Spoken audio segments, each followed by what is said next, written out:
ஆயுஷான் சதிகார் நான் உங்கள் ஆனந்தன். இன்று பிப்ரவரி 13ஆம் தேதி court number 7 case number 102 Madras ஹைகோர்ட்டில் நீதியரசர்கள் சுப்பிரமணியன் மற்றும் ராஜசேகர் இவர்கள் முன்னிலையில் பிடிடிஆர்பி புதிய நியமனங்கள் தொடர்பாக part A Tamil eligibility test ரிலேட்டடான ஒரு வழக்கு, அது தொடர்பாக இருக்கிற புதிய தடை ஆணை வழக்கு இன்று விசாரணைக்கு வருது.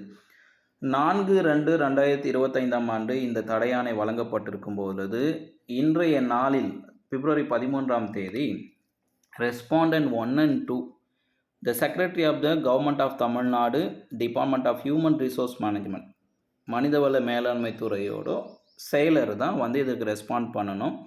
அதன் பிறகு the secretary of the government of Tamil Nadu department school education, முக்கியமாக இவங்க 2 பேருமே அஃபிடவிட் ஃபைல்ஸ் பண்ண சொல்லியிருக்காங்க.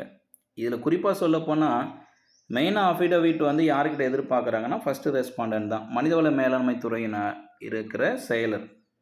ஏன்னா இந்த வழக்கே தமிழ் எலிஜிபிலிட்டி டெஸ்ட்டு சிறுபான்மையினர் மொழி உருது, கன்னடம், தெலுங்கு, மலையாளம் இதெல்லாம் தாய்மொழியாக படித்தவர்கள், அந்த மொழியிலே பாடங்களை படித்து முடித்தவர்கள். அவங்களுடைய இன்ஸ்ட்ரக்ஷன் ஆஃப் மீடியமே தெலுங்கு, கன்னடம், மலையாளம், உருதுல இருக்கும்.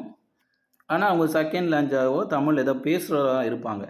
இவர்களுக்கு தமிழ் எக்ஸப்ஷன் கொடுக்கணும் அப்படின்ற மாதிரி எடுத்துகிட்டு வராங்க. இது பார்த்திங்கன்னா இந்த அமெண்ட்மெண்ட்டை சேலஞ்ச் பண்ணுறாங்க. இந்த அமெண்ட்மெண்ட்டை தான் சேலஞ்ச் பண்ணுறது. இது என்னென்னா இது இருக்குது பாருங்கள். Point number 1, the act may be called as Tamil Nadu government servant condition of service amendment act 2023.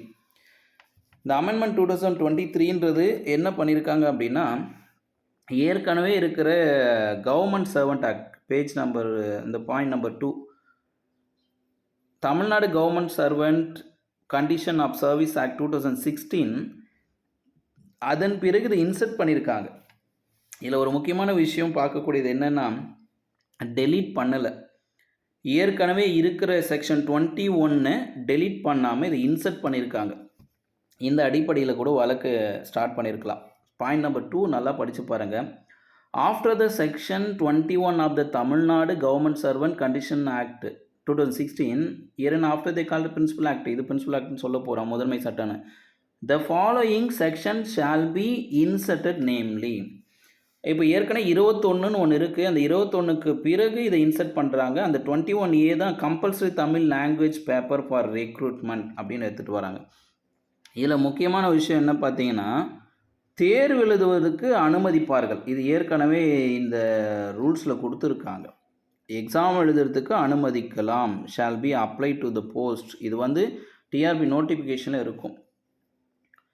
The provided the person being otherwise qualified appointment the post of its recruitment made by apply the recruitment of post. திரும்ப படிங்க. இந்த first 2 பாயிண்டில் தெரியும், exam எழுதுக்கு allow பண்ணுவாங்க. Provide that person being otherwise qualified for appointment to the post which recruitment is to be made may apply for recruitment to the post. apply பண்ணலாம் despite of the fact at the time of such application he or she does not possess adequate knowledge the selected and appointed. Suppose IS மாதிரி select ஆகி appoint பண்ணிட்டாங்கன்னா such candidate should pass in second class language test full test. இப்போ இவங்களுக்கு second class language Tamil எடுத்துகிட்டு full டெஸ்ட்டாக எழுதணும், 100 மார்க்குக்கு எழுதி qualify ஆகணும். இந்த Tamil conducted by the Tamil Nadu public service commission, டிஎன்பிஎஸ்சில் ஒரு தேர்வு நடத்துவாங்க. அதில் 100 மார்க்குக்கு நடத்துவாங்க, 100 வினாக்கள் இருக்கும், 100 மதிப்பெண் நடத்துவாங்க. அதில் குவாலிஃபை ஆகணும். என்ன சொல்லியிருக்காங்கன்னா, period of 2 years from the date of appointment failing which he or she will be discharge from the service. இது டிஆர்பி நோட்டிஃபிகேஷனில் கொடுத்துருக்கிற முதல் விதி. எக்ஸாமுக்கு அப்ளை பண்ணணும்னு சொல்லிட்டாங்க. அப்ளை பண்ணிட்ட அப்புறம் இஃப் செலக்டட் அண்ட் அப்பாயிண்டட்னா அவங்களுக்கு என்ன பண்ணணும், டிஎன்பிசியில் நடத்தப்படும் ஃபுல் டெஸ்ட்டில் வச்சு அதில் குவாலிஃபை ஆனால் நீங்கள் அப்பாயின்மெண்ட்டை கன்ஃபார்ம் பண்ணிக்கலாம். பாஸ் ஆகலைன்னா அப்பாயின்மெண்ட்டை கேன்சல் பண்ண சொல்கிறாங்க. இதுக்கப்புறம் என்ன பண்ணுறாங்கன்னா, அந்த 21(1) இதுதான் அந்த ரூல் நமக்கு. As per the section 21(1) of the Tamil Nadu government servant act 16. இதுக்கப்புறம் பார்த்தீங்கன்னா இதை பேராகிராஃபில் படிக்க சொல்கிறாங்க. அதுக்கப்புறம் இதை இன்சர்ட் பண்ணியிருக்காங்க.